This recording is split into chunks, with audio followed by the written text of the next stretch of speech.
जय हिंद। आप सभी बच्चों को डीआई की क्लास में आप सभी लोगों का स्वागत है। और आज से हम लोग डीआई के जो विभिन्न प्रकार के ग्राफ होते हैं उनका अध्ययन करना शुरू करेंगे। हमने आपको टॉपिक्स पहले दिन बताया था क्या क्या पढ़ाया जाएगा, तो आज मैं आपको पढ़ाने जा रहा हूं पाई चार्ट। आज मैं आपको पढ़ाने जा रहा हूं पाई चार्ट। पाई चार्ट बच्चों बहुत ही इंपॉर्टेंट सा एक आपका ग्राफ होता है और इस पे क्वेश्चन भी बहुत डिफिकल्ट नहीं बनते, आराम से हो जाते हैं। यह अलग बात है कि अगर मैं यूपीएसआई की बात करूं और एसएससी की बात करूं तो सबसे ज्यादा बार ग्राफ से क्वेश्चन पूछे जाते हैं, जो इसके बाद मैं आपको पढ़ाऊंगा। लेकिन पढ़ना तो सब कुछ है ना हम लोगों को। तो देखिए हम लोग सीधे क्वेश्चन स्टार्ट करते हैं, वहीं हम सारी चीजें आपको क्लियर कर देंगे। पाई चार्ट क्या होता है, एंगल और परसेंटेज से कैसे डिनोट किया जाता है, ये सारी चीजें हम आपको बता देंगे। चलिए, ये आपका क्वेश्चन है, ध्यान से देखिएगा। डेटा जो है आपका एक ग्राफ के माध्यम से रिप्रेजेंट किया गया है। इसमें क्या है, एक वृत्त है और वृत्त को त्रिज्यखंडों के रूप में बांटा गया है। त्रिज्यखंड समझ रहे हैं? ध्यान से देखिएगा। जैसे ये एक वृत्त हुआ, हर एक बच्चा समझे, बहुत आराम से पढ़ाएंगे। करने वाले तो फटाफट कर लेंगे ये सारे क्वेश्चन, लेकिन एक बार हमसे पढ़ लीजिए और कुछ अप्रोच सीख लीजिए, ज्यादा अच्छा रहेगा। भाई एक ही घंटे का तो समय देना है, तो मैं यूपीएसआई और यूपीपीईटी को पहले टारगेट कर रहा हूं। एसएससी वाले तो निपटा देंगे बिना मेरे पढ़ाए ही, लेकिन यूपीपीईटी वाले जो हमारे बच्चे मैथ्स अभी पढ़ना शुरू किए हैं, ये सीखे। दोबारा भी अशफाक सर भी क्लास लेंगे आपकी यूपीपीईटी वाली, जो फ्री बैच चल रहा है उसमें भी पढ़ाया जाएगा। लेकिन यूपीएसआई वाले विषय ध्यान दें। पहले देखिए त्रिज्यखंड क्या होता है। जैसे ये एक वृत्त है, ये इसका केंद्र है, इसको क्या बोलेंगे, केंद्र। और सेंटर से बच्चों इसके बाउंड्री तक की ये जो दूरी है, इसको कहते हैं त्रिज्या। ध्यान दीजिए, ये क्या है, त्रिज्या है।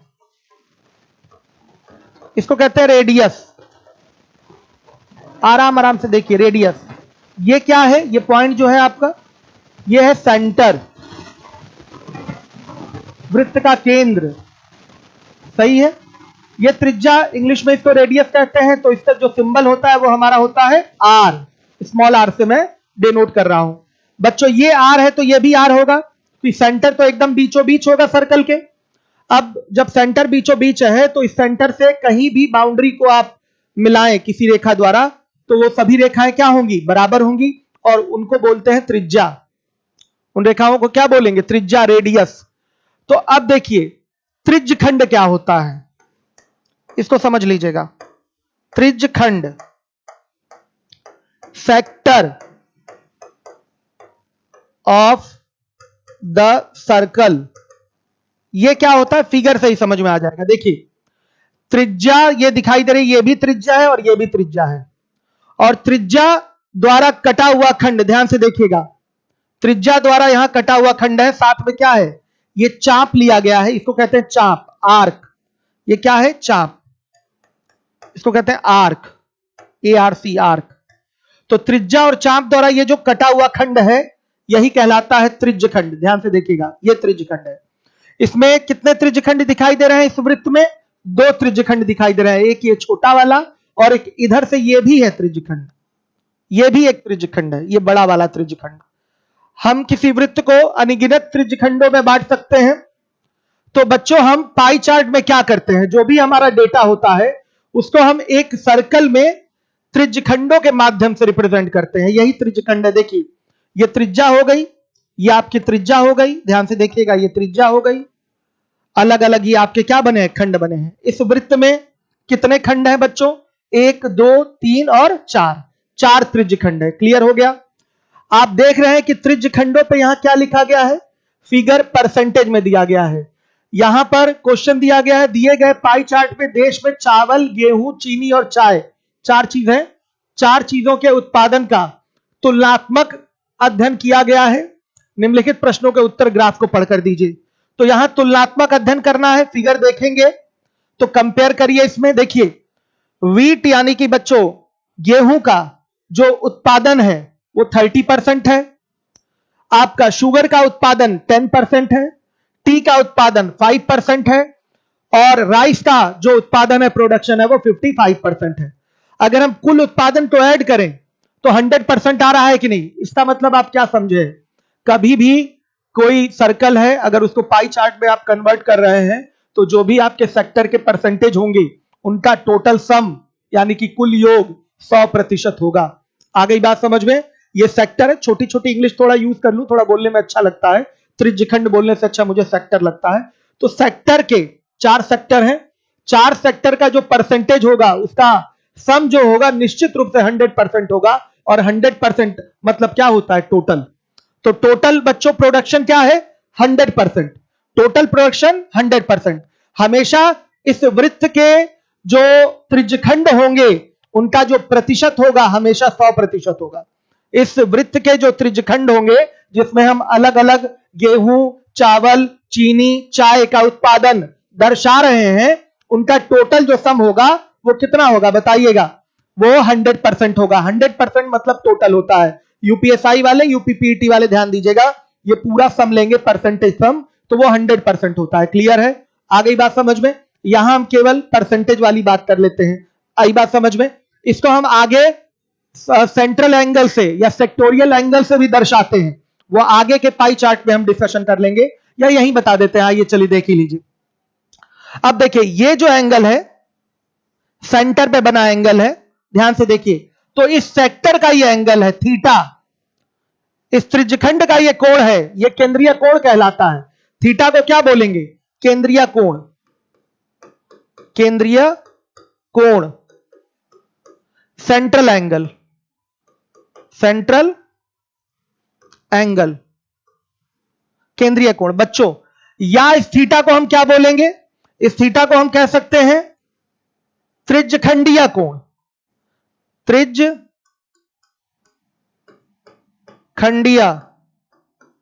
कोण, इंग्लिश हो जाएगी सेक्टोरियल एंगल, सेक्टोरियल एल,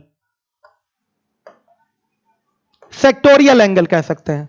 तो बच्चों देखिएगा, ये जो हमारा त्रिज्यखंड है, त्रिज्यखंड का जो भी उत्पादन है उसको हम रिप्रेजेंट यहां के एंगल द्वारा कर सकते हैं कि इस त्रिज्यखंड में जो आपका केंद्र दिखाई दे रहा है, केंद्र पर कितने डिग्री का कोण बना है, यहां इस सेक्टर में जो भी उत्पादन हो रहा है उसको दर्शाएगा।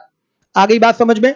आपके दिए गए क्वेश्चन में कहीं केंद्रीय कोण नहीं बना है, लेकिन अगर आप 30%, 10%, 5%, 55% के बदले सेंट्रल एंगल भी दिखाना चाहें, केंद्रीय कोण भी दिखाना चाहें कि यहां कितना कोण बनेगा, यहां कितना कोण बनेगा, यहां कितना कोण बनेगा और यहां कितना कोण बनेगा, वो भी आप दर्शाना चाहें तो दर्शा सकते हैं। समझिएगा। तो ध्यान से देखिए, पूरा एक कंप्लीट राउंड मतलब कितने डिग्री होता है? 360 डिग्री। ध्यान से सुनिएगा, कंप्लीट एंगल है ये पूरा। ये पूरा एक कंप्लीट राउंड अगर हो बच्चे, ध्यान से देखिए, तो कितने डिग्री? 360 डिग्री का कोण होता है। आ गई बात समझ में? अब समझिए, अगर हम यहां पर इसको सेंट्रल एंगल द्वारा दर्शाएं तो कुल उत्पादन जो होगा हमारा, डिग्री में अगर बोला जाए कुल उत्पादन, तो वो कितने डिग्री होगा? 360 डिग्री होगा, क्योंकि बच्चों यहीं से उत्पादन आपका दर्शाया जाएगा। ये θ1 हो गया, ये θ2 हो गया, यहां पर θ3 हो गया, और ये θ4। इसको थीटा कहते हैं। थीटा, ये क्या है? थीटा। कई लोग नहीं जानते हैं, ध्यान दीजिए। थीटा ग्रीक वर्ड है ये सब। थीटा एंगल को दर्शाने के लिए प्रयोग किया जाता है। तो देखिएगा, अगर हम सभी कोणों को जोड़ दें, केंद्रीय कोणों को, कितने डिग्री आएगा योग इसका? 360 डिग्री। अगर हम सेक्टर के परसेंटेज को त्रिज्यखंड के प्रतिशत को जोड़ दें तो वो कितना डिग्री आएगा आपका? बताइए। वो आएगा आपका, सॉरी, वो कितना परसेंट में आएगा? 100%। क्लियर हो गया? तो हम यहां पर अगर कहना चाहें तो परसेंटेज में ये पूरी सर्कल 100% है, लेकिन डिग्री में ये पूरा कितने से रिप्रेजेंट होगा? 360 डिग्री से। मतलब 100% इक्वल टू क्या हो गया आपका? 360 डिग्री। इस बात को ध्यान रखिएगा। अब अगर हम यहां से बोलें कि 10% क्या होगा, तो तुरंत आप बोलेंगे कि सर 36 डिग्री होगा, तुरंत आप बोलेंगे। अगर मैं बोलूं 1% क्या होगा, तो आप कहेंगे सर 3.6 डिग्री होगा। बोलेंगे कि नहीं बोलेंगे? इन सब की आवश्यकता रहती है। अगर मैं बोलूं यही 5% क्या होगा? 5%, तो आप बोलेंगे सर 18 डिग्री होगा। क्यों बच्चों? जब 10% 36 डिग्री है, निकालना आता है ना, 100% 360 डिग्री के, तो बच्चों 10% किसके बराबर? एक जीरो यहां से कटा, एक जीरो यहां से कटा। हमने सिखाया है कि किसी का भी 10% कैसे निकाला जाता है। सीधे सीधे क्या करिए, 10 से भाग। ये सब परसेंटेज में मैंने आपको पढ़ाया है। खैर, जो परसेंटेज नहीं पढ़ा है वो भी इन चीजों को समझेगा, ध्यान देगा। 10% आपका 36 डिग्री के इक्वल होगा, तो 10 का आधा क्या होता है? 5%। तो 5% किसके बराबर होगा? 18 डिग्री, 18 डिग्री के बराबर होगा। 1% की वैल्यू चाहिए तो 3.6 डिग्री के बराबर होगा। तो ये अपने दिमाग में रखिएगा, ये रटने वाली कोई बात नहीं है। आइए, ये जो प्रश्न है एसएससी सीजीएल टीयर 1 2016 में पूछा हुआ प्रश्न है। एसएससी की परीक्षा 2016 में आया है और ऐसे ही प्रश्न आपको यूपीपीटी यूपीएसआई में मिलेंगे। ठीक है, ये पाई चार्ट है। अगर आपका 4-5 सेट बना है तो उसमें एक सेट में पाई चार्ट से क्वेश्चन पूछा जाएगा, बाकी में दूसरे से पूछ लिया जाएगा। समझिए, तो ये भी इंपॉर्टेंट है, सारी चीजें समझनी है। अब देखिए, ये प्रश्न है आपका, हर एक बच्चा देखे, क्वेश्चन सामने है। इस आरेख के अनुसार गेहूं और चीनी के कुल उत्पादन तथा चावल और चाय के उत्पादन के अंतर का अनुपात क्या होगा? हर एक बच्चा देखेगा।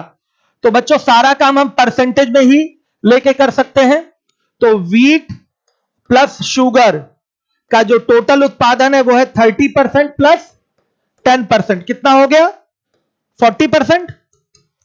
फिर उसके बाद चावल और चाय के उत्पादन का अंतर, राइस और टी का अंतर लेना है। राइस 55% प्रोडक्शन है और माइनस क्या हो जाएगा आपका?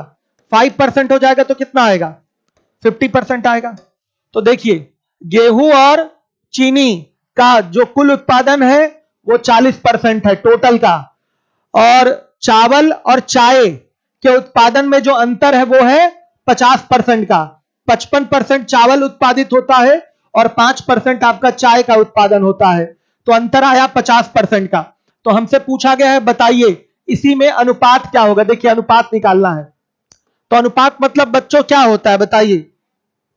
समान मात्रक की राशियों के बीच तुलना को प्रकट करने के लिए हम अनुपात का प्रयोग करते हैं, यही तो डेफिनेशन है। तो देखिए, wheat plus sugar is to, इसको कहते हैं अनुपात का चिन्ह, is to rice minus T. ये माइनस का सिंबल यहां डिफरेंस बोला गया है, तो डिफरेंस का मतलब माइनस ही करना होता है, लेकिन बड़े में से छोटे को घटाना होता है। अंतर का मतलब क्या होता है? घटाना होता है, लेकिन किसमें से? अंतर का मतलब हमेशा बड़े में से छोटे को घटाया जाता है।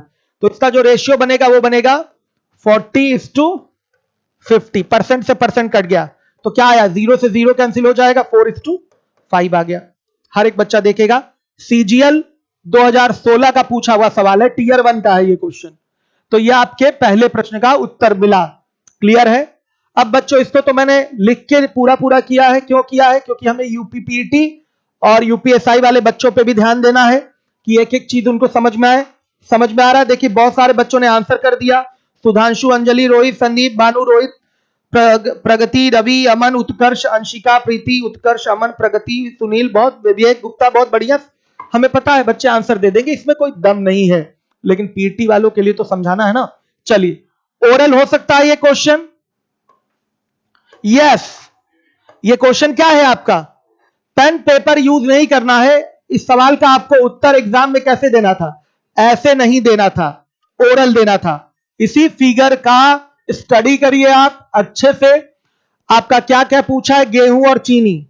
तो गेहूं और चीनी कितना है? 40%। फिर उसके बाद चावल और चाय, चावल और चाय में अंतर कितना आ रहा है? 50%।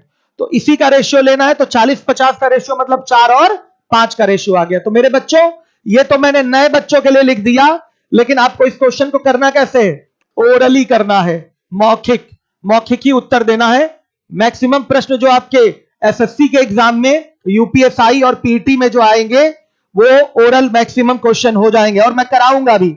सारे सवाल एग्जाम के आए हुए उठाए जाएंगे, सब आप बड़े आराम से कर लेंगे, कोई प्रॉब्लम नहीं होगी। आइए, अब आपका दूसरे नंबर का क्वेश्चन है। हर एक बच्चा देखेगा चावल, यह गेहूं है 30% है, और कोई सब में तो वाइट ही लगा है। फिर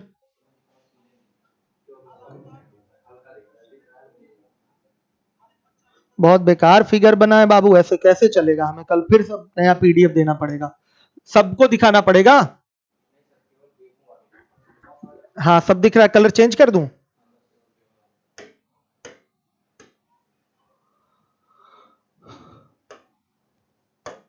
गेहूं कितना है? 30%। वही फिगर है, सेम फिगर है, ध्यान से देखिएगा। क्या है क्वेश्चन? चावल और चाय का उत्पादन गेहूं के उत्पादन से कितना ज्यादा है? आंसर देख लीजिएगा, आंसर दिया है प्रतिशत में, मतलब आपको यह पता करना है कितना प्रतिशत अधिक है, प्रतिशत ज्यादा बताना है। आया समझ में? तो परसेंटेज का यह क्वेश्चन हो गया बच्चों। तो ध्यान से देखिएगा, 100 में चावल और चाय कितना उत्पादित हुआ है? 100 में चावल 55 और चाय 5, यानी कि 60 उत्पादित हुआ है। अगर 100 किलोग्राम कुल उत्पादन है तो चावल का उत्पादन 55 किलोग्राम और चाय का उत्पादन 5 किलोग्राम है। ध्यान से देखिएगा, तो यहां लिखेंगे राइस प्लस टी, 55 और 5 कितना बच्चों? 60 हो गया। 60 किलोग्राम भी बोल सकते हैं, कोई प्रॉब्लम नहीं। तो ये जो उत्पादन है गेहूं के उत्पादन से कितना ज्यादा है? गेहूं यानी कि वीट, वीट का जो उत्पादन है वो कितना है? 30 है। 30% का मतलब 30 बोलिए। तो बच्चों कितना ज्यादा है? प्रतिशत अधिकता निकालनी है, अधिकता। तो ध्यान से देखिए, चावल और चाय का उत्पादन 60 है, तो गेहूं का उत्पादन क्या है? 30 है। चावल और चाय का उत्पादन गेहूं से कितना ज्यादा है? 30 ज्यादा है। इसी चीज को आपको प्रतिशत में बताना है, तो प्रतिशत में यह तुलना करना बताया जाता है कि 30 ज्यादा है। पूछिए किससे? बताइए, इसी 30 से। तो क्या हो गया? 30 बटा 30 गुणे 100, यानी कि कितना अधिक है? बताइएगा। 100% अधिक है। आया समझ में? 100% अधिक है। हर एक बच्चा देखेगा जिम्मेदारी के साथ, लापरवाही कोई नहीं करेगा। सारे आंकड़े तो फट ही रहे हैं बाबू, कुछ भी साफ नहीं दिख रहा है, कुछ भी साफ नहीं दिख रहा है।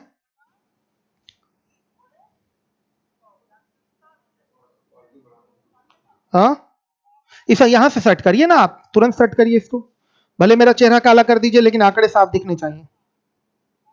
चलिए आइए बच्चों, देखिए क्या इस सवाल को आप इस तरह से लिख के करेंगे? No, never. कैसे होगा बच्चों? ये भी क्वेश्चन होगा ओरल, ये भी क्वेश्चन ओरल है। कैसे? आपका चावल और चाय का उत्पादन 55 हो गया, गेहूं का उत्पादन यही देखिए 30 है, सॉरी 55 और 5 60 हो गया, गेहूं का उत्पादन 30 है। तो बच्चों 60 30 से कितना ज्यादा है? 30 ज्यादा है। तो 30 ज्यादा किस पर? इसी 30 पे ना, तो हो गया ना 100%। तो डायरेक्ट आंसर कैसे दिया जाएगा? ओरल। लगाना नहीं है, ओरल देखकर ही बोलना है, आंसर देना है। आइए अगला क्वेश्चन है आपका,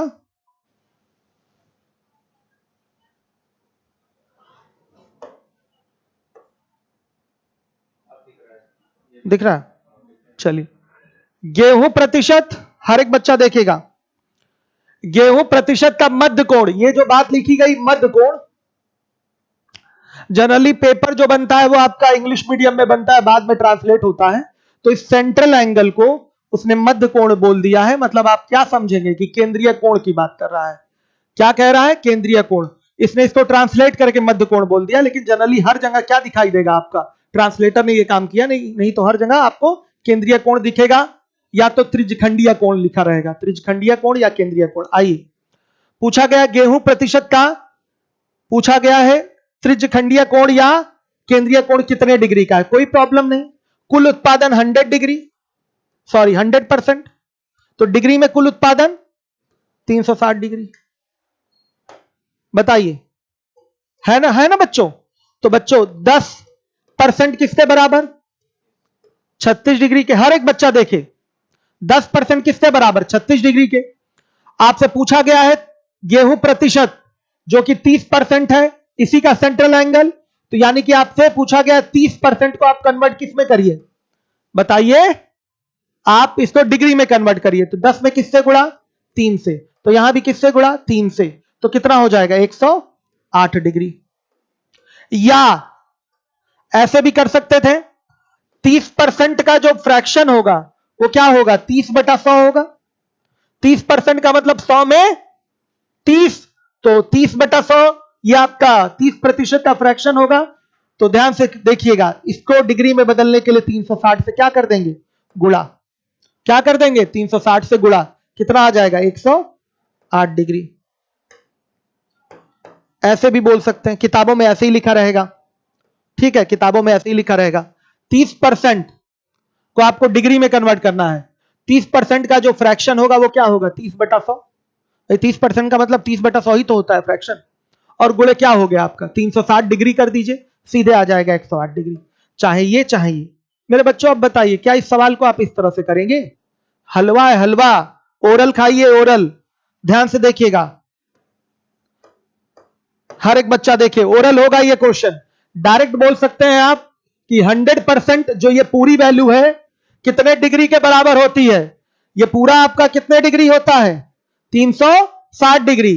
तो ये पूरा 100% 360 डिग्री के बराबर। तो 10% 36 डिग्री के बराबर। वीट यानी कि गेहूं का पूछा है, तो बच्चों सीधे सीधे 30% है तो 10 का 3 गुना करिए, तो 36 का भी 3 गुना हो जाएगा। तो 36 गुना 72 दिया, 108। सीधे सीधे 108 डिग्री आ गया आपका। क्लियर है, ऐसे होगा ओरल। पेन नहीं उठाना है किसी भी बच्चे को। आइए चलिए देखिए, अगला क्वेश्चन है आपका। हर एक बच्चा देखे, सीजीएल 2016 का यह सवाल है। चावल, गेहूं, चीनी और चाय का कुल उत्पादन 5 लाख किलोग्राम है। देश में चावल का उत्पादन कितना है। तो बच्चों क्या करना है आपको, इस 5 लाख का चावल का उत्पादन चाहिए ना, राइस। ध्यान से देखिए, तो इस 5 लाख का आपको कितने प्रतिशत निकाल देना है, 55%। कितना आएगा, 2,75,000 किलोग्राम। अब बताइए, क्या लिख के ऐसे करेंगे, क्या लिखकर ऐसे किया जाएगा एग्जाम में। आप 5 लाख का 55% ऐसे निकालने जाएंगे, पेन पेपर का यूज करेंगे। जो यूज करेगा उसको सिलेक्शन लेने में परेशानी होगी। इतने छोटे छोटे सवाल ओरल कैसे करेंगे बच्चों, ओरल देखिएगा, सबको पता है ये परसेंटेज निकालना। देखिए, आपका 5 लाख का आपको निकालना है 55%। ब्रेक कर लीजिए, 55% का मतलब 50% प्लस 5%। तो 5 लाख का 50% हो गया 2.5 लाख हो गया। फिर 10% हो गया आपका 50,000। फिर 5% यानी कि 10 का आधा, तो सीधे क्या हो गया 25,000। तो 2.5 लाख में 25,000 ऐड करेंगे तो कितना आएगा, 2,75,000। यह आपका डायरेक्ट आंसर बनेगा। आपको ऐसे करना है, ये बहुत नीचे हो रहा है, इस पर भी ध्यान देना है कि आगे जो पीपीटी बने ये ऊपर जाए। बहुत नीचे हो रहा है, ठीक है अशफाक सर, ध्यान दीजिएगा। तो ऐसे करना है बच्चों। अब आ जाइए, अब देखिए अगला क्वेश्चन है आपका, नया सवाल आ गया दूसरे नंबर का। इसमें कितना था, एक क्वेश्चन में कितने सवाल थे, 4 सवाल थे, सही है। अब आइए दूसरे सवाल में आइए। ये एसएससी सीजीएल टीयर 1 2016 का ये भी सवाल है। एग्जाम के आए हुए सवाल ही हम आपको कराएंगे, ध्यान से देखिएगा। देखिए, निम्नलिखित पाई चार्ट में एक दिन में एक छात्र के विषयों के अध्ययन समय को दर्शाया गया है। क्लियर है, स्टडी टाइम किसी स्टूडेंट का कितना है वो इस पाई चार्ट में दर्शाया गया है। ध्यान से देखिएगा, और पाई चार्ट का अध्ययन करके, अच्छे से अध्ययन करके निम्न प्रश्नों का उत्तर दीजिए। तो पाई चार्ट ये सामने है, अध्ययन हम यहां करेंगे। ध्यान से देखिए, इस क्वेश्चन में, क्वेश्चन के साथ ही है ये ना, यही अध्ययन करेंगे। ध्यान से देखिएगा, ऑप्शन बहुत नीचे हो गया। इतिहास और रसायन का अध्ययन करने में 4 घंटे 30 मिनट का समय लगा है। तो छात्र ने भौतिकी यानी कि फिजिक्स की पढ़ाई कितने समय में की है। ध्यान से देखिएगा, ये जो पाई चार्ट है, कितने विषय हैं टोटल, 1 2 3 4 5 6 विषयों में कितना कितना टाइम स्पेंड किया गया है उसकी स्टडी में इस पाई चार्ट द्वारा दर्शाया गया है। परसेंटेज से सेक्टर को रिप्रेजेंट किया गया है, त्रिज्यखंड को यहां परसेंटेज प्रतिशत से रिप्रेजेंट किया गया है। तो बच्चों ध्यान से देखिए, पूरा जो स्टडी टाइम होगा परसेंटेज में कितना होगा, 100% होगा। क्लियर है? उस 100% में मैथमेटिक्स में 30% टाइम दिया गया है, 100 में 10% ज्योग्राफी में दिया गया है, उसी 100% में आपका 15% हिस्ट्री में दिया गया है, अदर्स जो दूसरे सब्जेक्ट है उस पर 10% टाइम दिया गया है, फिजिक्स यानी कि भौतिकी उस पर टाइम दिया गया है 20%, और केमिस्ट्री यानी कि रसायन शास्त्र इस पर दिया गया है 15%। तो हमारा पहला प्रश्न है, इतिहास और रसायन का अध्ययन करने में 4 घंटे 30 मिनट का समय लगा है, तो छात्र ने भौतिकी की पढ़ाई में कितना समय दिया है। तो ध्यान से देखिएगा, परसेंटेज से ही ये रिलेट हो जाएगा। ये जो घंटे वाली चीज है कितने परसेंट के इक्विवेलेंट होगी, इतिहास यानी कि हिस्ट्री और रसायन यानी कि केमिस्ट्री। तो हिस्ट्री केमिस्ट्री में कितना परसेंट जा रहा है, हिस्ट्री केमिस्ट्री बहुत अच्छा कॉम्बिनेशन है। देखिए 15 15 30%, ध्यान दीजिएगा 30% आपका गया, हर एक बच्चा देखे 30% जा रहा है केमिस्ट्री और हिस्ट्री में। और ये किसके इक्विवेलेंट होगा, 4 घंटा 30 मिनट का मतलब होता है बच्चों 9/2 घंटे, 4.5 घंटा, 4.5 घंटा का मतलब 9/2 घंटा बोल सकते हैं कि नहीं। तो पूछा गया भौतिकी में कितना टाइम दिया, भौतिकी यानी कि बच्चों 20%, भौतिकी यानी कि कितना 20%। तो सुनिएगा ध्यान से, तो यहां क्या करेंगे 10% निकाल लेंगे। तो 10% निकालने के लिए रिलेट करिए, 1% नहीं निकालेंगे 10% निकालेंगे। तो 10% कैसे निकलेगा, डिवाइडेड बाई 3, तो ये भी क्या होगा डिवाइडेड बाई 3। तो बच्चों क्या आ जाएगा 3/2 आवर्स आ जाएगा, 1.5 घंटा आया। तो बच्चों भौतिकी में जो परसेंटेज है टाइम स्पेंड का वो है 20%, तो 10% हो गया 3/2 के, तो 20% किसके इक्विवेलेंट हो जाएगा 3/2 इंटू 20 मीन्स, एक मिनट बच्चों, सॉरी इंटू 2 करना है, तो इंटू 2 केवल होगा। हर एक बच्चा देखेगा भाई 10% में 2 का मल्टीप्लाई करेंगे तो क्या हो जाएगा 20%, तो यहां भी 2 का मल्टीप्लाई, तो 3 आवर्स आ गया। यह आपका आंसर है 3 आवर्स। लीजिए, केमिस्ट्री और हिस्ट्री में 4.5 घंटे का समय दिया है छात्र ने, उस स्टूडेंट ने। तो फिजिक्स में कितना समय दिया ये पूछा गया है।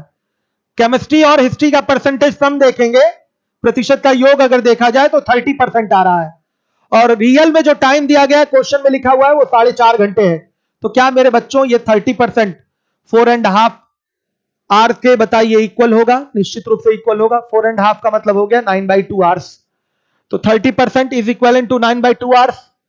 अब 20% की वैल्यू निकालनी है, तो बच्चों 20% ओरल निकालने के लिए क्या करेंगे 10% निकाल लेंगे, बहुत आसान है 10% निकालना।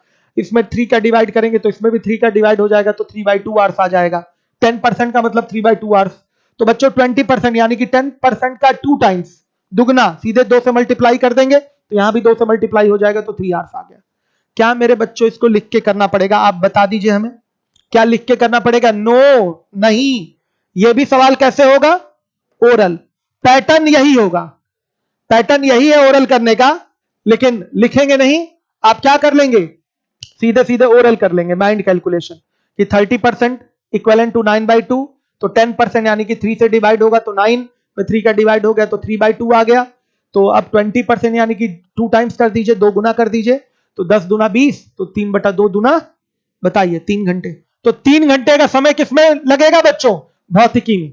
भौतिकी की पढ़ाई उस स्टूडेंट ने 3 आवर्स तक की है। समझ में आ गया, क्लियर है। ये सीजीएल टीयर 1 2016 का ये भी सवाल है, मेंस के भी क्वेश्चन आएंगे अभी, देखिए ध्यान से। थोड़ा टाइम दूंगा मैं इस पे आराम से कि हर प्रकार के बच्चे समझ लें। इतना ऑफलाइन में समय नहीं दिया जा सकता है जितना यहां दे सकते हैं, देखिएगा। और ऑफलाइन में फिर ये प्रॉब्लम हो जाती है, वहां ये बोर्ड होता नहीं। खैर अब इस बार सभी क्लासेस में ऑफलाइन में डिजिटल बोर्ड का यूज किया जाएगा। अब मेरी आदत बन गई है, पहले तो डिजिटल बोर्ड होने के बावजूद नहीं पढ़ा रहा था, मैं नॉर्मल बोर्ड में ही पढ़ा रहा था। अब मैं सारी क्लासेस में सब इंस्टॉल कराऊंगा डिजिटल बोर्ड, कोचिंग खुल जाए बस। देखिए प्रश्न है हमारा दूसरा, सामने है, ध्यान से देखिएगा। यदि छात्र ने रसायन की पढ़ाई 3 घंटे की तो उसने भूगोल की पढ़ाई कितने समय की। Very good. रसायन यानी कि केमिस्ट्री का पढ़ाई का परसेंटेज है 15%, यही इक्विवेलेंट किससे होगा? 3 आवर्स से। बताइएगा। तो भूगोल का परसेंटेज क्या है? जियोग्राफी 10% है कि नहीं बच्चों? बताइएगा। तो 5% 3 आवर्स से, तो अगर डिवाइडेड बाई 3 कर देंगे तो क्या आएगा? 5% आएगा। बच्चों हम ऐसा इसलिए करते हैं कि जो भी हमारा क्वेश्चन पूछा है, जो भी जितना परसेंट हमें निकालना है, हमें 10% की वैल्यू चाहिए, तो हम इस 15% को ऐसे ब्रेक करते हैं कि एक ऐसा फिगर मिल जाए जिसका मल्टीपल 10% हो जाए। सुनिएगा, हम 15% को इस तरह से ब्रेक करते हैं, ये ओरल प्रारूप है। वैसे तो नॉर्मली आप 15% 3 घंटे के बराबर, तो 10% बराबर 3/15 गुणे 10 कर सकते हैं। ऐसे लिख सकते हैं 10% किसके बराबर? सीधे लिखेंगे 3/15 गुणे 10, तो ये 5 हो गया और ये 2, कितना आ गया? 2 घंटे आ गया। आप कहेंगे सर ऐसे कर लीजिए। मेरे बच्चों इसमें पेन उठा रहे हैं, आप पेन नहीं भी उठा रहे हैं, ओरल कर रहे हैं तो अच्छी बात है, कोई दिक्कत नहीं, ओरल हो सकता है ऐसे भी। भाई 3/15 गुणे 10, सीधे सीधे 3 5 15, 5 दूना 10 हो गया आपका ये। लेकिन नहीं, थोड़ा हम लोग आदत ये वाली बना लेंगे कि भाई 5% सॉरी 10% की हमको यहां से 15% से 10% की वैल्यू चाहिए, तो हम 5% को इस तरीके से तोड़ेंगे, इस तरह से तोड़ेंगे कि उसी के मल्टीपल, उसी के गुणज में 10% आता हो। तो ओरली करना बड़ा आसान हो जाता है क्वेश्चन को। क्या मैंने बोला? देखिए 15% की वैल्यू दी गई है, ध्यान दीजिएगा, 15% की वैल्यू दी गई है, 10% की वैल्यू निकालनी है, तो हम इस 15% को इस तरीके से ब्रेक करेंगे कि जो भी हमारा ब्रेकअप है, जो भी हमारा ब्रेक करने के बाद नंबर निकल के आ रहा है, उसके मल्टीपल में 10% आ जाए। तो हम इसको बच्चों 15% को 5% ला सकते हैं ब्रेक करके, 3 से डिवाइड करेंगे, ब्रेक हो जाएगा, 5% आ जाएगा। और फिर 5 का ट्वाइस, 2 टाइम्स, दुगना क्या होता है? 10% आंसर। तो 5% की वैल्यू निकालना बड़ा आसान है बच्चों, ध्यान से देखिएगा। डिवाइडेड बाय 3, तो ये भी डिवाइडेड बाय 3 होगा, तो कितना आएगा बताइए? 1 आवर। तो 10% का मतलब क्या बताइए? दुगना बच्चों, तो क्या आएगा? 2 आवर्स आ गया। ये ओरल के लिए मैं बता रहा हूं कि इस तरीके से आप प्रैक्टिस करेंगे तो आगे थोड़ी सुविधाएं रहेंगी आपको। आ रही बात समझ में? चलिए, काफी सारे बच्चे समझ रहे हैं, आराम आराम से मैं बता रहा हूं, और जिसको नहीं समझ में आ रहा है वो कमेंट करे, मुझे बताए। काफी सारे कमेंट आ चुके हैं। ठीक है, आइए चलिए। गुरुजी 2 घंटा, 2 घंटे, काफी सारे बच्चों ने आंसर दिया है, बहुत बढ़िया। कुछ सेकेंड्स में भी आंसर दे रहे हैं, जबकि आंसर क्या है? आवर्स में है, तो 2 आवर्स आपका आंसर हो जाएगा। सही है। आइए 3rd नंबर के क्वेश्चन पे आते हैं, तीसरा सवाल है हमारा। तो मेरे बच्चों क्या इसको आप पेन पेपर यूज करके करेंगे? नहीं, यहीं देखिए, यहीं ओरल करिए कि 15% बराबर 3 घंटे के, तो 10% किसके बराबर होगा? तो 15 का 5 करेंगे तो वो 1 घंटे के बराबर होगा, 5 का दुगना करेंगे 10, 10 2 घंटे के बराबर हो जाएगा। या नॉर्मली भी ऐसे जो बच्चे आदत है जिनकी, सीधे वो लिखेंगे सीधे सीधे कितना? 3/15 गुणे 10, ऐसे भी कर लेंगे, उनका वो भी आएगा आंसर, कोई बड़ी बात नहीं है, ये छोटा कैलकुलेशन है। आइए 3rd नंबर का क्वेश्चन है, ये सब सीजीएल 2016 टियर 1 के क्वेश्चन है, हर एक बच्चा देखे, एग्जाम के पूछे हुए सवाल है। यदि छात्र ने एक दिन में 10 घंटे पढ़ाई की हो तो उसने गणित की पढ़ाई कितने समय में की है? तो बच्चों 10 घंटे पूरी पढ़ाई किया है छात्र ने, तो 10 घंटे जो है वो परसेंटेज में किसके इक्विवेलेंट है? 100% के। यहां सेक्टर परसेंटेज देखा जाए, सेक्टर में बांटा गया है, अलग अलग पढ़ाई के समय को त्रिज्यखंडों में बांटकर प्रदर्शित किया गया है, तो सभी त्रिज्यखंडों के परसेंटेज को अगर हम ऐड करें तो वह आएगा 100%, और 100% ही हमारी टोटल पढ़ाई का समय होगा, हमारी नहीं, उस छात्र के। और रियल में जो टाइम दिया हुआ है वो कितना है? 10 आवर्स है। तो मेरे बच्चों ये 100% जो है वो इक्विवेलेंट टू किसके होगा? 10 आवर्स के। बताइएगा। तो पूछा गया गणित, मैथमेटिक्स में कितनी समय तक उसने पढ़ाई करी है? तो ध्यान से देखिएगा, मैथमेटिक्स में सबसे ज्यादा समय दिया है 30%, वेरी गुड। तो बच्चों 10% किसके इक्विवेलेंट बताइएगा? 1 आवर के होगा। तो अगर इसका हम 3 टाइम कर देंगे तो 30% आ जाएगा कि नहीं? बताइए, तो कितना हो गया बोलिए? सीधे 3 आवर्स। ठीक, ओरल है, ओरल है, 100% इज इक्वल टू 10 आवर्स। बताइएगा, 10% इज इक्वल टू आपका 1 आवर, 30% इज इक्वल टू क्या हो जाएगा? 3 आवर्स। ये आपका आंसर है, ओरल है। अब आ जाइए आपका क्वेश्चन नंबर 4 है। इसी में सारे सवाल ओरल ही करने हैं, ध्यान से देखिएगा। यदि छात्र अन्य विषय पढ़ने में 10% के बजाय 15% समय लगाता है, अन्य विषय यानी कि अदर्स की बात कर रहा है, अदर यानी कि अन्य विषय, यह अदर यानी कि अन्य विषय, 10% पढ़ने के बजाय 15% पढ़ने लगे और यह समय व गणित पढ़ने के निर्धारित समय में से निकालता है, मतलब जो 5% बढ़ा रहा है वो कहां से खींच के ला रहा है, मैथमेटिक्स से ला रहा है, गणित से ला रहा है बच्चों। तो पूछा गया है यदि उसने प्रतिदिन 20 घंटे पढ़ाई की हो तो प्रतिदिन गणित पढ़ने के समय का अंतर क्या होगा। तो सुन लीजिएगा, यहां हो जा रहा है 15% और यहां हो जाएगा 25%। हर एक बच्चा ध्यान दे, पहले था गणित पढ़ने का समय 30%, जब ये अदर को 5% बढ़ा देगा तो कहां से खींच के लाएगा वो समय, गणित वाला काट के लाके अदर सब्जेक्ट पे लगा रहा है, तो गणित का हो गया 25%। तो बच्चों 5% डाउन हुआ, वही अंतर पूछा गया, गणित पढ़ने के समय का अंतर कितना है। तो अंतर क्या है बच्चे, पहले और अब का अंतर ही है, कितना 5%। कितना है 5%। पहले 30% टाइम देता था, अब मैथमेटिक्स में 25% दे रहा है, यानी कि 5% का क्या हो गया, कमी हो गई है।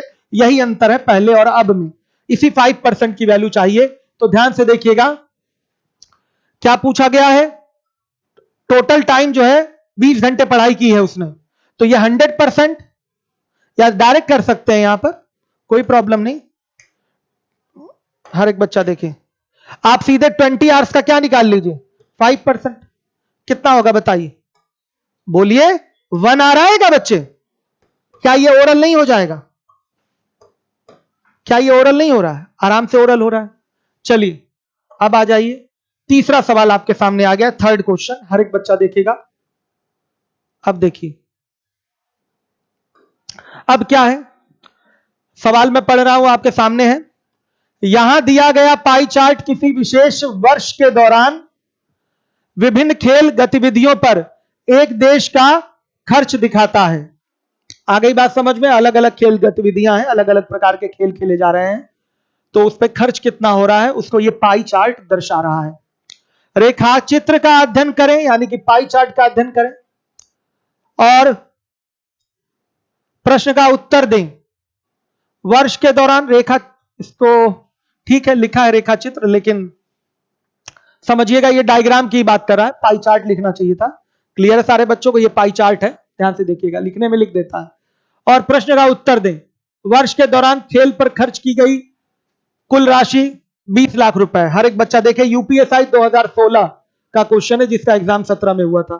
अभी भी वो वैकेंसी लटकी हुई है, कोर्ट में मैटर चल रहा है, लोगों ने ट्रेनिंग पूरी कर ली, हमारे बहुत सारे स्टूडेंट घर पे बेचारे बैठे हुए हैं। तो चलिए, पता नहीं कब फाइनल होगा, कुछ भरोसा नहीं है, और ये वैकेंसी आपकी होने जा रही है यूपीएसआई वाली। तो चलिए, यूपीएसआई 2016 का सवाल आपके सामने है, किसी देश का अलग अलग जो खेलों पे होने वाले खर्च को इस पाई चार्ट द्वारा दर्शाया गया है। ध्यान से देखिएगा, रेखा चित्र लिखा है, लेकिन है ये क्या आपका पाई चार्ट। हर एक बच्चा ध्यान देगा, वृत्त चित्र है, वृत्त चित्र है बच्चों, ध्यान से देखिए। कुल राशि 90 लाख रुपए खर्च की गई है, 90 नहीं 20 लाख रुपए खर्च की गई है। तो अलग अलग प्रश्नों का उत्तर देना है। आइए पहले प्रश्न पे आइए।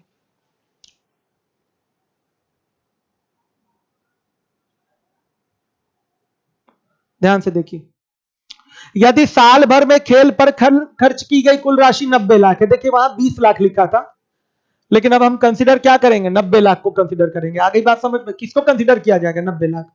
कुल खर्च खेल पे उधर 20 लाख दिया था, जब क्वेश्चन का कंडीशन हम पढ़ रहे थे, निर्देश इंस्ट्रक्शन पढ़ रहे थे, तो वहां पर 20 लाख खर्च दिया था, लेकिन यहां इस क्वेश्चन में दे दिया है अगर 90 लाख कुल खर्च हो रहा है और विभिन्न श्रेणियों के बीच वितरण का प्रतिशत वही रहे, तो तीरंदाजी पर खर्च की गई राशि निशानेबाजी से कितना अधिक है। यही है बच्चों। तो तीरंदाजी पे बच्चों यहां देखिए, अब ये जो दिया गया है केंद्रीय कोण पर आधारित दिया गया है। ध्यान से देखिए, यहां का कोण क्या है 60 डिग्री, यहां का कोण क्या है 40 डिग्री, यहां का कोण क्या है 55 डिग्री, यहां का कोण 70 डिग्री, यहां का कोण 40 डिग्री, यहां का कोण 45 डिग्री और यहां का कोण 50 डिग्री। आप सबको ऐड करके देखिए क्या 360 डिग्री आ रहा है। यस, 360 डिग्री आ रहा है बच्चों। हर एक बच्चा ध्यान देगा। तो यहां परसेंटेज में फिगर नहीं दिया गया है, यहां डिग्री में दिया गया है। तो डिग्री में टोटल खर्च का मतलब 360 डिग्री। ये पूरा 360 डिग्री होता है। डिग्री में टोटल खर्च का मतलब 360 डिग्री, परसेंटेज में टोटल खर्च का मतलब 100%। तो ध्यान से देखिएगा, तीरंदाजी पर खर्च की गई राशि निशानेबाजी से कितना अधिक है। तो अधिकता देखते हैं कितना है।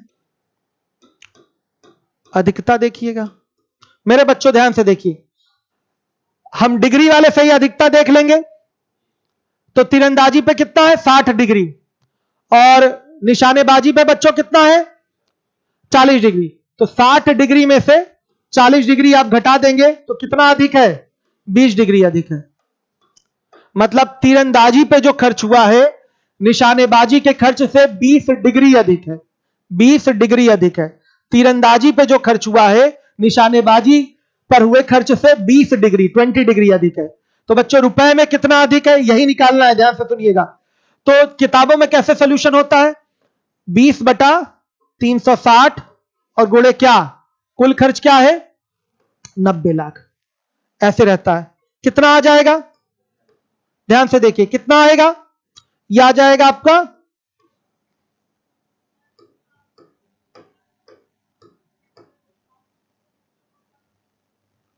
90 लाख है ना, हाँ ठीक है। तो ध्यान से देखिए कितना आ जाएगा बच्चों 5 लाख, सही है।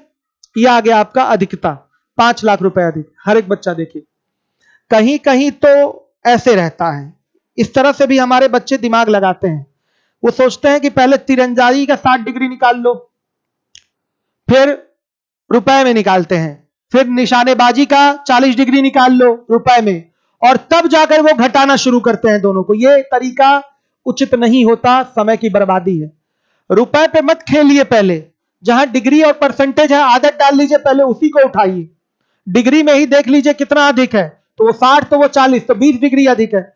अब 20 डिग्री का मतलब क्या बच्चों, कितने रुपए, तो वो कैसे कन्वर्ट होता है 20/360 गुणे 90 लाख। अब सुनिए ध्यान से, इसको ऐसे भी बोल सकते हैं कि पूरा ये 360 डिग्री जो है हमारा किसके इक्विवेलेंट है, कितना हो गया, एक ज्यादा हो गया, देखिए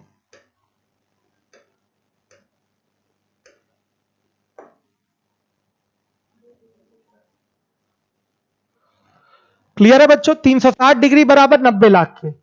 तो इसके बाद हमारा निकालना है कितना 20 डिग्री 20 डिग्री। तो वो क्या करेंगे 20 डिग्री बराबर निकालने जाएंगे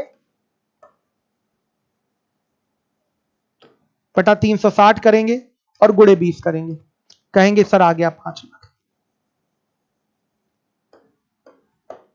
कहेंगे सर आ गया 5 लाख। मेरे बच्चों ये तरीका उचित नहीं होता, आया समझ में, इस तरीके से क्लियर हो गया।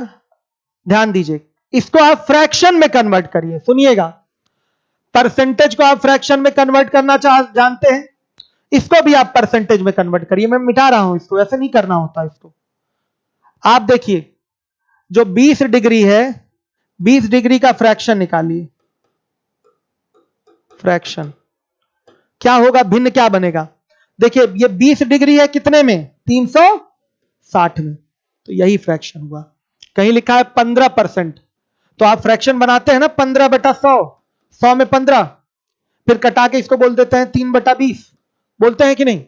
उसी तरह से बच्चों यहां टोटल का मतलब 360 डिग्री है, तो उसमें 20 डिग्री निकालना है। तो 20 डिग्री 360 का कितना भाग हुआ, फ्रैक्शन में इसको रिप्रेजेंट करने का तरीका क्या है 20/360, 20/360 सीधे कितना आ जाएगा ये 1/18।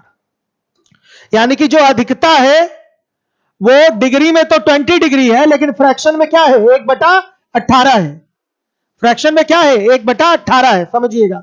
डिग्री में वो 20 डिग्री है अधिकता, लेकिन 20 डिग्री को फ्रैक्शन में बदलना सीखिए, तो 20/360, तो क्या बोलेंगे 1/18 अधिक है।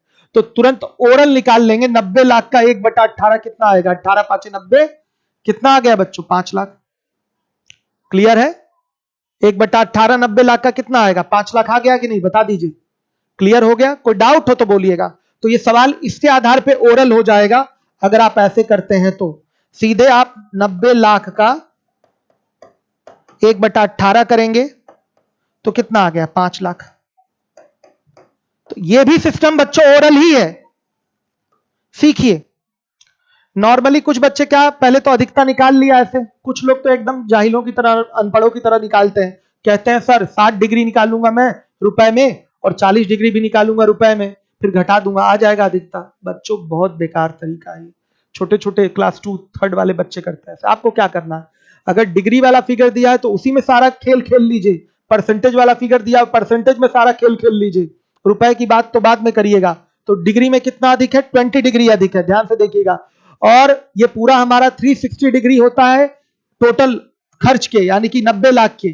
तो 360 डिग्री 90 लाख के बराबर, तो बच्चों हमारा 20 डिग्री किसके बराबर, 5 लाख के। ये कैलकुलेशन का तरीका हो गया, लेकिन बेकार है। आपको करना क्या है, इसको फ्रैक्शन में कन्वर्ट करके करना है। कभी भी ऐसा कोई कैलकुलेशन आए तो किस में कन्वर्ट करेंगे, फ्रैक्शन में कन्वर्ट करेंगे।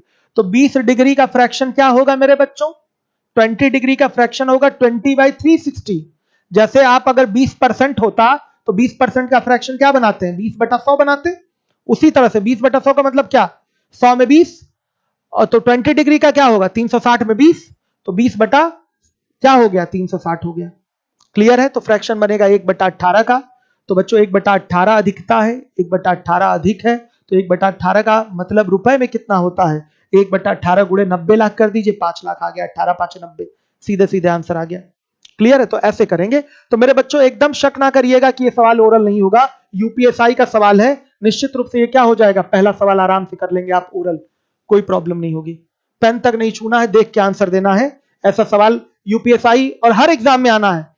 अगर आपका 5-6 सेट बना है, 8 सेट बना, तो उसमें एक सेट में तो आपके पाई चार्ट से क्वेश्चन आता ही आता है। लेकिन आजकल फैशन में सबसे ज्यादा किससे पूछा जा रहा है, बार वाले से। आइए चलिए देखिए,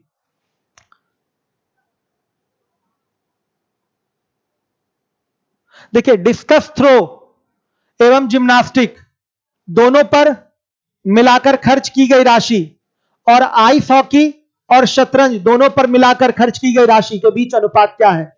देखिए ये डिस्कस थ्रो हो गया और ये हो गया जिम्नास्टिक। बच्चों हर एक बच्चा ध्यान दे, इस पर जो परसेंटेज में, सॉरी डिग्री में खर्च किया गया है वो कितना है, कितना है बच्चों, डिस्कस पे 40 है और जिम्नास्टिक पे कितना है, 70 डिग्री है। टोटल कितना हो गया, 110 डिग्री। सारा गेम खेलिए डिग्री में 110 डिग्री। और सुनिए, आइस हॉकी और शतरंज, चेस बच्चों, तो इस पे जो खर्च हुआ है वो क्या है बच्चों, आइस हॉकी पे 55%, सॉरी 55 डिग्री, और चेस पे बताइए, शतरंज पे 45 डिग्री। कितना आया, आ गया 100 डिग्री। हर एक बच्चा देखेगा ध्यान से, कोई डाउट हो तो बताइएगा। इसी का रेशियो पूछा गया है, अनुपात। तो क्या होगा, 110 और 100, तो कितना आया, 11:10 का अनुपात आ गया। यह है आपका डिस्कस थ्रो और जिम्नास्टिक, और यह है आपका आइस हॉकी और शतरंज। इन्हीं का अनुपात निकाल लिया, यही हमसे पूछा गया है। इन दोनों का रेशियो लीजिए खर्चों का, तो खर्चों का ये रेशियो ले लिया। ये जो खर्च हमने लिया है डिस्कस थ्रो और जिम्नास्टिक का, वो डिग्री में लिया है। ये जो हमने खर्च लिया है आइस हॉकी और चेस का, वो भी डिग्री में लिया है। तो बच्चों रेशियो लेना है तो डिग्री डिग्री वाले से भी तो निकल आएगा, कि रुपए में निकालना जरूरी है, नहीं, ऐसा कोई जरूरत नहीं है। तो डायरेक्ट आपका आ गया 11 और 10 का। यूपीएसआई 2016 का ये सवाल है। सबको समझ में आ रहा है, यूपीपीटी और यूपीएसआई वाले बताइएगा, आ रहा है, क्लियर है। चलिए अब इसके बाद अगला, क्या ये सवाल ओरल नहीं हो सकता था, आप बोलिए, क्या लिखना जरूरी था, ये भी तो ओरल है, बता दीजिए आप लोग, आराम से ओरल हो जाए। जितने सवाल ओरल लग सकते हैं, चाहे वो अप्रोक्सीमेशन से लगे, चाहे डिजिटल सम से लगे, चाहे आपका कॉमन सेंस से लगे, हम वो सारे आपको सिस्टम बताएंगे। बहुत ज्यादा प्रैक्टिस करवाऊंगा मैं डीआई में, बहुत ज्यादा। अभी तो ये शुरुआत है, इसलिए आराम आराम से लेके चल रहा हूं। चलिए आइए ध्यान से देखिए, बच्चों को आसान लग रहा है इसलिए बच्चे आ रहे हैं और जा रहे हैं, कोई बात नहीं, इजी तो है ही। लोग सोच रहे हैं समय क्या दिया जाए इस पर। आइए देखिए, जिम्नास्टिक और मुक्केबाजी दोनों पर मिलाकर खर्च की गई राशि, तीरंदाजी और निशानेबाजी दोनों पर मिलाकर खर्च की गई राशि से कितना प्रतिशत अधिक है। लीजिए, जिम्नास्टिक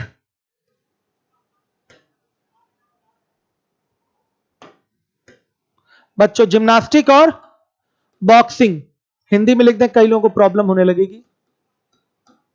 जिम्नास्टिक और मुक्केबाजी दोनों पर मिलाकर डिग्री में खर्च कितना हुआ है बताइएगा।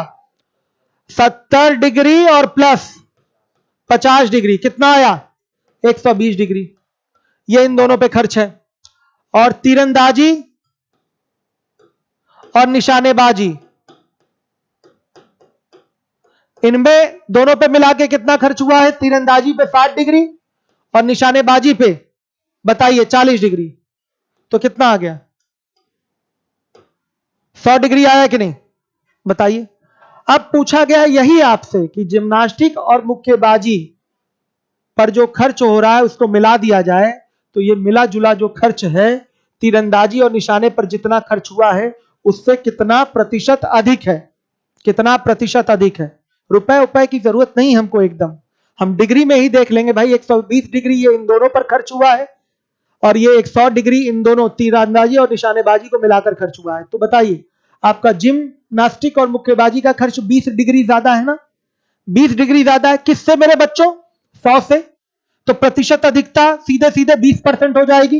परसेंटेज में आपको पढ़ाया गया है कि किसी भी चीज की तुलना अगर 100 से करते हैं तो रिजल्ट उतना ही प्रतिशत होता है। तो प्रतिशत अधिकता क्या हो जाएगी बताइए? 20%। 20 डिग्री का मतलब क्या? 20% हो गया। क्लियर हो गया? 20 डिग्री किस पर मेरे बच्चों? 100 पे। 20 डिग्री ज्यादा है, 100 पे ही तो ज्यादा है। तो बच्चों सीधे सीधे रिजल्ट देंगे 20%। हो गया ये। जरा देखिए रेगुलर आगे पढ़िए आप लोग। देखिए बहुत सारे बच्चे आंसर भी दे रहे हैं। सत्यम, रोशनी, शिवम, अजीत, संगीता, सुखेंद्र, नित्या, सोनम, उत्कर्ष, पूजा, उपेंद्र, अमन, पंकज, सत्यम, विवेक, मोहनलाल, भानु, शिवांशु, विवेक, नित्या, उज्जवल राय, शिवांश, उत्कर्ष, प्रगति, राजावत, पूजा, अमन। बहुत सारे बच्चे आंसर कर रहे हैं। बहुत बढ़िया, वेरी गुड। सर आपका न्यू बैच कब से स्टार्ट हो रहा है? 26-27 जून। मेरे बाबू मंडे से सुनिए, मेरा नया बैच, थोड़ा जानकारी दे दूं, मंडे से आपको ये सूचना दी गई होगी कि परसेंटेज से बैच स्टार्ट हो रहा है, लेकिन हमसे मिस्टेक हो गई, हमने अपने स्टाफ को गलत सूचना दे दी।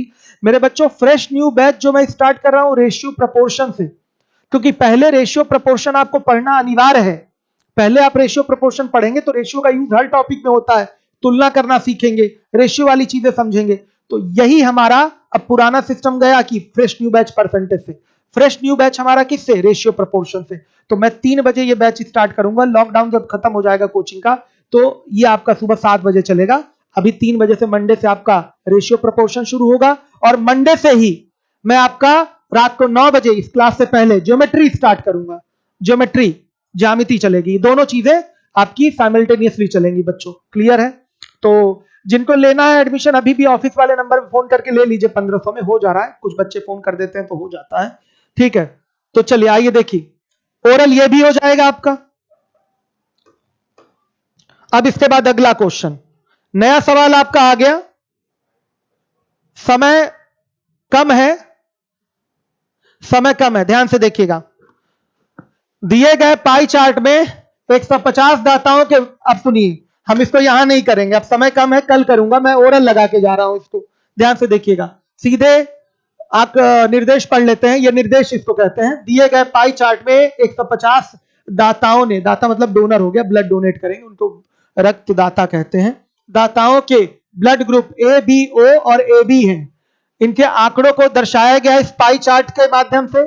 इस पाई चार्ट का अध्ययन कीजिए और निम्न प्रश्नों का उत्तर दीजिए। लीजिए पहला सवाल है, मैं ओरल करूंगा इसको, ध्यान से देखिएगा। ये क्वेश्चन जो है एसएससी सीजीएल टीएल 2 का सवाल है, मेंस का क्वेश्चन है 2016 का। मैं ओरल निपटा के जा रहा हूं, समय कम है, ध्यान से देखिए। ओरल आपको भी एग्जाम में निपटाना है क्योंकि आपके भी एग्जाम में समय कम होता है। आइए चलिए देखिए।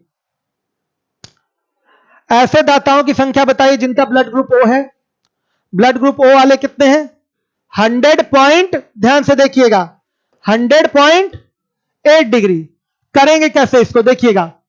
पूछा गया है इनकी संख्या, तो टोटल संख्या कितनी थी? 150। जो दाता थे वो कितने थे? दाता जो थे वो 150 थे। तो बच्चों ये 360 डिग्री की वैल्यू है। ये किसकी वैल्यू है? 360 डिग्री की वैल्यू है। तो हमें बताना है 100.8 डिग्री की वैल्यू क्या होगी। तो हम पेन कॉपी लेके यूज नहीं करेंगे, थोड़ा एक बार दिमाग लगाएंगे अप्रोक्सीमेशन कॉमन सेंस की ओर, ध्यान दीजिएगा। हम जानते हैं बच्चों कि इसका जो आपका 180 डिग्री होगा वो 75 दाताओं के बराबर होगा। भाई 360 डिग्री अगर 150 के बराबर है तो 360 का आधा 180 होता है। 180 डिग्री किसके बराबर होगा? 75 दाताओं के। तो 90 डिग्री किसके बराबर होगा? सुनिएगा, 37.5 के। भाई 75 का आधा क्या हो गया? 37.5 के। तो 90 डिग्री दाता का मतलब क्या हो गया? 37.5 दाता। सुनिएगा, 90 डिग्री दाता का मतलब क्या हो गया? 37.5 दाता हो गए। ठीक, यानी कि बच्चों ये दोनों ऑप्शन आपके गायब हो गए। हमारा तो ये 100.8 डिग्री है ना, तो 90 डिग्री की वैल्यू जो है वो 37.5 आ रही है। तो ये दो ऑप्शन तो आपके ऐसे ही चले गए, ध्यान दीजिएगा। अब सुनिएगा, हमारा 10 डिग्री के करीब फिगर बचा हुआ है लगभग में।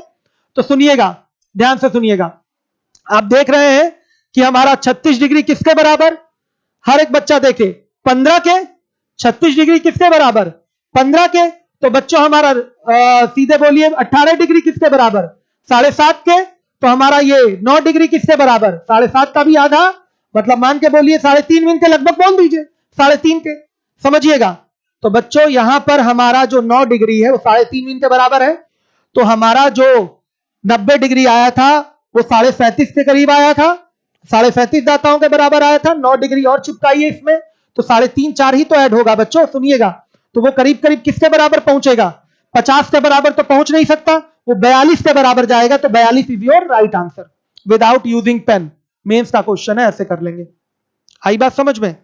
थोड़ा समझाने में हमें समय देना पड़ रहा है। हमें करना होता तो कितना समय लगता? मात्र और मात्र 10 सेकंड लगता। क्वेश्चन पढ़ने में जो टाइम लगता है, फिर उसके बाद 10 सेकंड डायरेक्ट आंसर देने में, उससे भी कम 5-6 सेकंड लगता।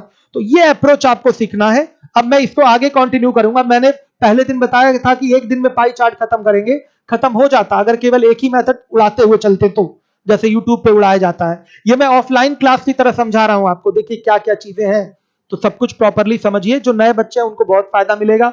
जो प्रॉपर 2 साल 3 साल से तैयारी कर रहे हैं, एग्जाम दे रहे हैं, वो तो ग्राफ पढ़े हुए हैं, उनको कोई दिक्कत नहीं होगी। उनको बैंक वाली डीआई फायदा पहुंचाएगी। खैर ये सब भी फायदा पहुंचाएगी। देखिए अप्रोच दिया कि नहीं अप्रोक्सीमेशन का, फिर से सुनिएगा। क्या अप्रोच था? हम 100.8 डिग्री की वैल्यू निकालने जाते तो क्या करना पड़ता? 150 गुणे 100.8 बटा क्या करते? 360 करते, तब जाकर हमारी ये वैल्यू आती पूरी पूरी 42। घटाने में समय लगता। तो बच्चों यहां हम अप्रोक्सीमेशन का यूज करेंगे। डीआई में अप्रोक्सीमेशन और कॉमन सेंस बड़ा फायदा पहुंचाता है, ध्यान रखना इस बात को। हर एक बच्चा देखे कैसे निपटाया मैंने सवाल। देखिए 360 डिग्री 150 दाताओं के बराबर होगा, टोटल दाता 150 हो गए। तो बच्चों हमें 100.8 डिग्री की वैल्यू चाहिए, तो 360 का आधा 180। 180 डिग्री किसके बराबर? 75 दाताओं के। तो अब 180 का भी आधा करिए, 90 डिग्री। 90 डिग्री किसके बराबर? 37.5 दाताओं के होगा। तो 90 डिग्री इससे करीब पहुंचा ना। तो सुनिएगा, ये 100 डिग्री उससे ज्यादा ही है 90 से। तो हमारा 37.5 आ रहा है 90 की वैल्यू। तो ये दोनों ऑप्शन तो पहले ही एलिमिनेट हो गए, बचे केवल ये दो। अब सुनिएगा, 10 डिग्री के करीब और लाके ऐड कर लेते हैं इसमें 90 में 37.5 में। तो सुनिएगा 36 डिग्री की वैल्यू कितनी? 15।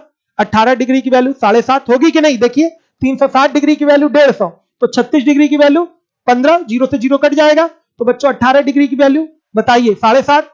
और सुनिए फिर 9 डिग्री की वैल्यू उससे भी कम, मतलब मान के चलिए 3.5 मिनट के करीब करीब पहुंचेगा। तो सुनिएगा, आप इस 90 डिग्री की वैल्यू जो 37.5 आई थी उसमें 3.5 मिनट के करीब जोड़ेंगे तो 40 पार हुआ कि नहीं हुआ? हुआ ना 40 पार बच्चों, बताइए। तो मतलब करीब करीब मान लीजिए वो 42 के करीब जाएगा, 50 तो हो नहीं जाएगा। तो ये आंसर है। ये अप्रोच सीखना है। सीजीएल मेंस का क्वेश्चन 2016 का है। आ गई बात समझ में? यही सब कराने के लिए तो मैं आया हूं, नहीं तो डीआई मेरे पढ़ाने का थोड़ी मतलब है कोई। आपको ये अप्रोच सिखाना है मुझे, इसलिए मैं यूट्यूब पे पढ़ा रहा हूँ। ये सीखिए आप लोग प्रॉपरली। नहीं तो ये सब तो राहुल सर और अशफाक सर भी बहुत प्रॉपरली आपको पढ़ा सकते हैं, लेकिन इस बार मन किया चलो डीआई हम ही यूट्यूब पे पढ़ा दें। ठीक है, ये कैलकुलेशन वाली चीजें अशफाक सर और राहुल सर ने डाला हुआ है यूट्यूब पे, प्रॉपरली सीखिए, क्योंकि वो सीखे रहेंगे तो बहुत फायदा रहेगा। दोनों बहुत अच्छे से सारी चीजें डिजिटल सम राहुल सर ने पढ़ाया, अशफाक सर बेसिक कैलकुलेशन पढ़ा रहे हैं, पीटी के लिए प्रॉपर पढ़ा भी चुके हैं। भिन्न वगैरह चल रहा है ना अशफाक सर आपका, तो इन दोनों लोगों को ज्वाइन करिए प्रॉपरली, अच्छे से सारी चीजें बहुत प्रॉपरली क्लियर होंगी। ठीक है, अब नए टीचर राजेश सर भी जुड़ गए हैं, पूरा सिलेक्शन के लिए वो भी काम कर रहे हैं लगातार। बस हम लोगों के अंदर ये एक पागलपन अब सवार हो गया है कि ज्यादा से ज्यादा बच्चे, जो जितनी मेरिट चढ़ रही है, हम लोग उतना लग के और मेहनत कराएंगे बच्चों को कि बच्चों का यहाँ सिलेक्शन हो और वो इंस्पेक्टर बने। उनको 100% पहुंचाने की हम लोग कोशिश करेंगे। 5 लोग हैं हम लोग टीम में, और पांचों लोग बहुत ईमानदारी से बच्चों के साथ लगेंगे, हर स्तर पे लगेंगे, और कम से कम 5 लोगों के साथ साथ कम से कम 12 से 14 एक्सपर्ट मिलेंगे आपको मैथ्स के, क्लास के बाहर ऑफलाइन पे, वो आपको सपोर्ट करेंगे। कल मैं आपको एक नंबर जारी कर दूंगा जिसपे आप अपने डाउट्स वगैरह पूछ पाएंगे। सिम मैंने मंगवा लिया है। पहले क्या काम होता था, वो नंबर जो जारी होता था एक्सपर्ट का ही नंबर रहता था, तो एक्सपर्ट्स का आना जाना तो लगा रहता है, तो कोई एक्सपर्ट आज यहाँ है कल फिर दूसरी जगह होगा, तो नंबर थोड़ा डिस्टर्ब हो जाता था। तो एक्सपर्ट अपना फिर नंबर देता नहीं था, कहता था सर ये तो मेरा नंबर है, मेरे आईडी पे है, तो फिर मुश्किल हो जाती थी। तो इसलिए मैंने अपना कोचिंग का एक नंबर मंगवा लिया प्रॉपर, वो आपको अस्थायी रूप से अब दे दिया जाएगा। उसमें डिस्कशन के लिए अपने क्वेश्चन आप भेज सकते हैं, एक एक्सपर्ट लगा दूंगा, वो प्रॉपर आपके क्वेश्चन डिस्कस कराएगा। बच्चों सुनिए, भाई राजू गुप्ता की बात सुन लीजिए, ज्यादा से ज्यादा सभी बच्चे शेयर कर दीजिए, सब्सक्राइब कर दीजिए, ज्यादा से ज्यादा बच्चों तक ये जानकारी पहुंचनी चाहिए। अब चलने जा रहा है जीएस का फ्री बैच, जीएस का free batch, SSC, UPSI, PET, RRB, NTPC सभी एग्जाम के लिए बहुत इंपॉर्टेंट है, और उसको जरूर करिएगा 11 बजे। ओके बच्चों, थैंक यू। कल मिलूंगा, आराम से पढ़ा रहा हूं, कोई दिक्कत तो नहीं है? यही स्पीड रखूं कि और बढ़ा दूं? बताइए आप लोग, सर को बुलाइए, सर को बुलाइए, आ गए हैं। यही स्पीड रखूं कि बढ़ा दूं? मैथ पढ़ने का तरीका बता दीजिए, कौन से चैप्टर, ये इसके लिए मैं वर्कशॉप ले लूंगा एक। चलिए आ गए हैं सर, आ गए। आइए सर, आपका परिचय करवा दूं बच्चों से। देखिए जीएस के सर हैं, अखिल तिवारी सर नाम है इनका, और ये बहुत बेहतरीन ढंग से आपको जीएस का प्रैक्टिस करवा रहे हैं, और हर सब्जेक्ट में इसको ज्ञान है। ये ऐसे सुनिए, इधर इधर इधर दिखाइए,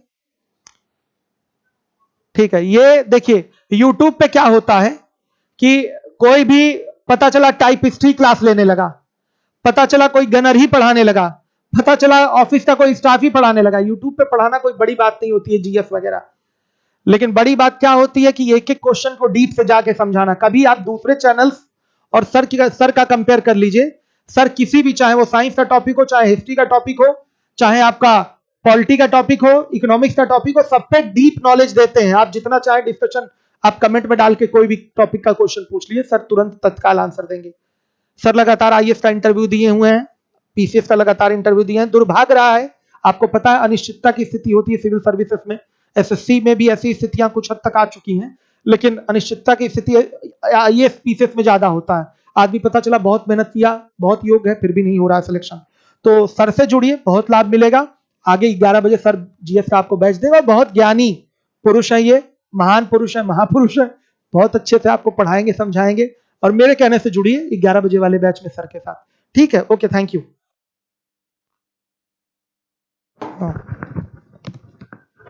जो भी हूं लेकिन सर से लंबाई में छोटा हूं।